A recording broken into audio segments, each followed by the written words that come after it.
What's up, guys? It's your boy Jay. Welcome to Jay's World. So let's talk. You know how we do it, so let's get into it. And welcome to another edition of Jay Topics. Okay, it's been a busy past few days, Lots of condolences are in order, so let's get it started. First off, I would like to offer condolences to the family of Glee actress Anaya Rivera. Anaya, of course, you guys have heard by now, she was with her child in a boat. I can't remember if it was over the holiday weekend or not. I know she was definitely in a boat with her, I believe, 5-year-old little boy. Something must have happened to where the baby must have fallen into the lake. She died. It's basically alleged that she dived into the lake after her son put him on the boat, but the current took her away. Later, they found her little boy asleep, in the boat while the boat was floating adrift. And it took a few days, before they could find her body, but it was affirmed a couple of days ago that Anaya is in fact deceased. So yeah. Very, very sad situation. I never watched Glee, but I was aware of Anaya. I knew the girl could sing. As a matter of fact, pretty much all of those singers / actors and actors on that show could sing. So yeah, really, really sad news to hear. So rest in peace, Anaya Rivera. Next, condolences are in order for actress Kelly Preston. Yeah.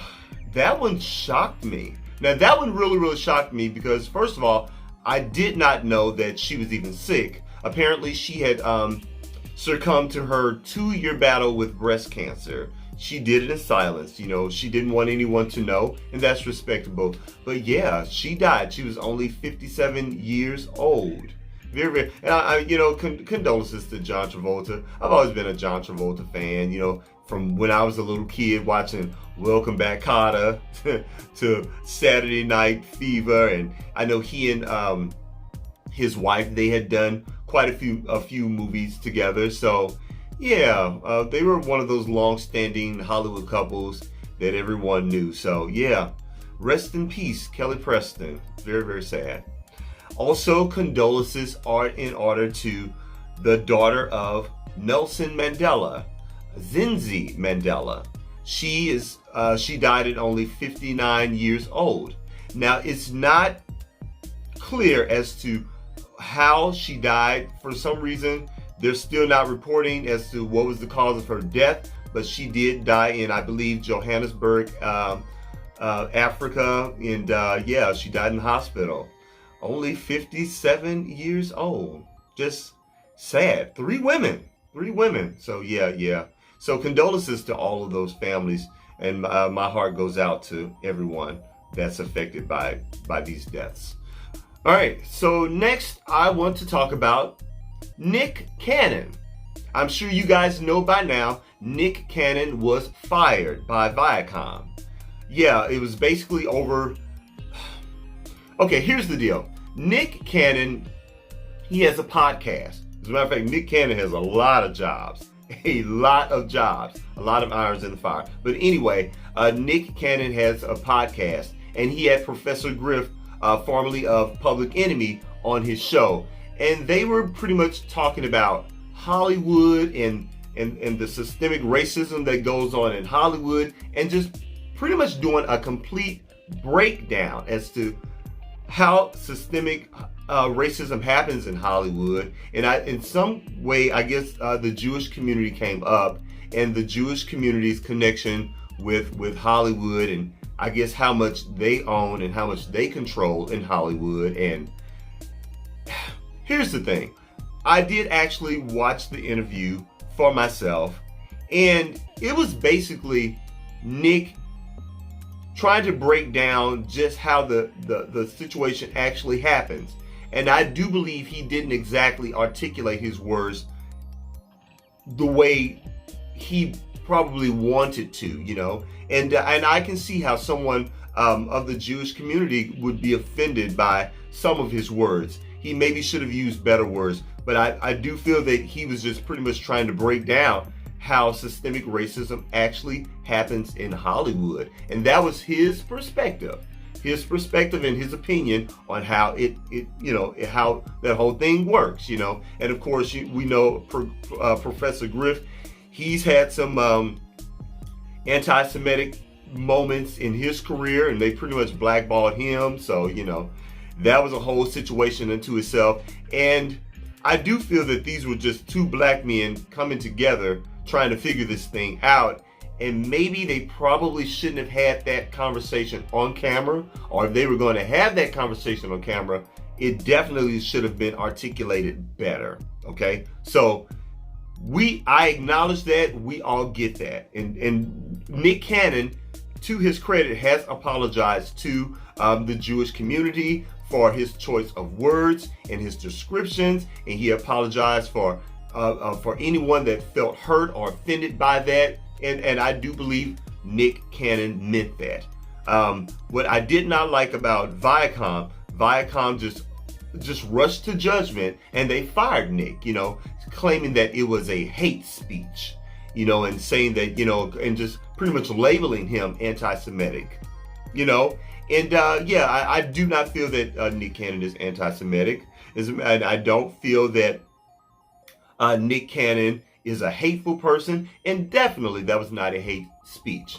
Now, like I said before, it's all subjective, There are people that watched that interview and that may not have agreed with Nick, and they may not have liked what he was saying, but I do not feel that Nick Cannon was coming from a hateful place when he was pretty much just conveying his opinions and his thoughts on systemic racism in Hollywood and just how it works. To borrow the words of Wendy Williams, it was a kitchen table conversation that probably should not have been held on camera. So those are my thoughts on that whole situation. But I really feel that Viacom, this is a big mistake, Viacom, firing Nick Cannon. Okay, let's be clear, y'all. Nick Cannon has walked away from 8-figure income deals before. Remember NBC with America's Got Talent? He pretty much walked away from them and flipped them the finger and went on across the street and got another gig. He's also in talks of getting a talk show this fall. So Nick Cannon keeps a job. He's a talented DJ. He can work that way. Nick Cannon, in my opinion, is probably one of the most creative, talented individuals in the entertainment industry. Musically, he can act. Like I said, he can DJ. Nick Cannon can do many, many things. And Viacom, I really feel that you guys made a huge mistake by doing this. Now, Nick Cannon is pretty much saying at this point, he's done with Viacom anyway, but he wants his stuff. Nick Cannon has already stated that he wants the rights to his creation Wild 'N Out, and he wants his stuff back. He's like, okay, fine, you want to let me go? Okay, then let me go, but give me my stuff.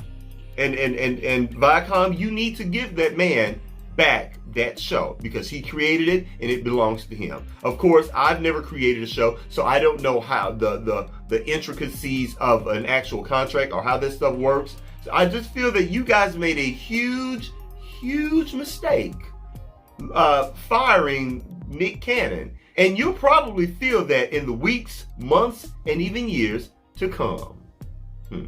So next, I want to talk about my girl, the beautiful, the talented, the iconic Viola Davis. Ooh, woo! Look at that. Look at that, y'all. Okay, if you guys have not heard, Viola Davis is on the cover of Vanity Fair magazine. I mean, oh my God. She is just looking as beautiful. I mean, she looks like Mother Earth. You know what I'm saying? That big crown of glory afro, and that beautiful, rich, deep, dark, ebony, velvety skin, those lips, those eyes. Y'all, Viola Davis is serving. She is serving. Man, she just looks amazing. I'm so happy for Viola Davis right now. And also, Viola Davis, she just did an interview, I forget on what platform it was, talking about the pretty much the injustice that's going on in Hollywood right now with black actors and actresses. Okay? She stated on that stage, she said that white women are paid less than white men. And she said as a black actress, she's only getting a tenth of what a white actress earns in Hollywood. Yeah, I mean, when I heard her say that, it was just devastating. Just to hear that come out of her mouth, and you could see the audience really getting uncomfortable because it was so cringeworthy to hear, but she was speaking her truth. And she's not the only one. Many black actresses have been saying that, especially now. I mean, there is no way in the world a black actress, especially on the level of a Viola Davis, only gets a mere tenth of what a Meryl Streep would earn. It's tragic. It is absolutely tragic, and it's shameful. Shame on you, Hollywood. It really honestly is. So shout out to you, Viola Davis, for speaking your truth and telling the truth and just letting them know what's really going on, in Hollywood. Okay? And since we're still on the subject of Viola Davis, a special shout out to a young man by the name of Dario Calmese. Dario Calmese is the first black photographer to ever do a photo shoot for the cover of Vanity Fair. And as a matter of fact, Dario was the person that was responsible for this. Yeah, this is this brother's work. This brother, when I tell you, y'all, those pictures of Viola Davis are absolutely breathtaking. They are just breathtaking. I mean, like I said, from her hair, her makeup, and the lighting, and to be honest, it truly takes an African American to be able to light another African American, because people don't know this about us. We require special lighting that really make our melanin pop, And like I said, Dario Calmese just did his thing. So shout out to you, brother. And look, check this out. What a coincidence this is. Okay, I made a post about, Dario Calmese earlier on my social media. And, his last name, kind of struck a bell with me. But then I was like, nah, that couldn't be a relation. Then I just kept on typing and I made my post. Well, y'all, guess what? Dario Calmese is from East St. Louis, Illinois, my hometown. As a matter of fact, I know that boy's mama. His mother's name, Vicky Calmese. As a matter of fact, his mom is a nurse and a comedian right here in the bi-state area. Very funny, very charming lady. Like she literally is. She's hilarious. And she goes. She literally goes around. Does gigs and stuff, making people laugh. She's a wonderful, wonderful lady. So Vicky Calmese, if you're watching this, if you're watching my video, shout out to you. Shout out to you. You did a wonderful job raising that boy of yours. He's doing great things. And to Dario Calmese, brother, you did your thing. And this is only going to open up even bigger doors for you, brother. I'm so excited about your future in the world of photography. Can't wait to see more exciting things from you. All right? So with all of that, that's it, y'all. That's all I got, okay? Please don't forget to rate, comment, and do what? Subscribe. Please subscribe to my channel. What are you waiting on? You're already over here. Okay, so now guys, I'm going to actually end this video with some pictures of Miss Viola Davis on her Vanity Fair photo shoot, photographed by Dario Calmese. Enjoy.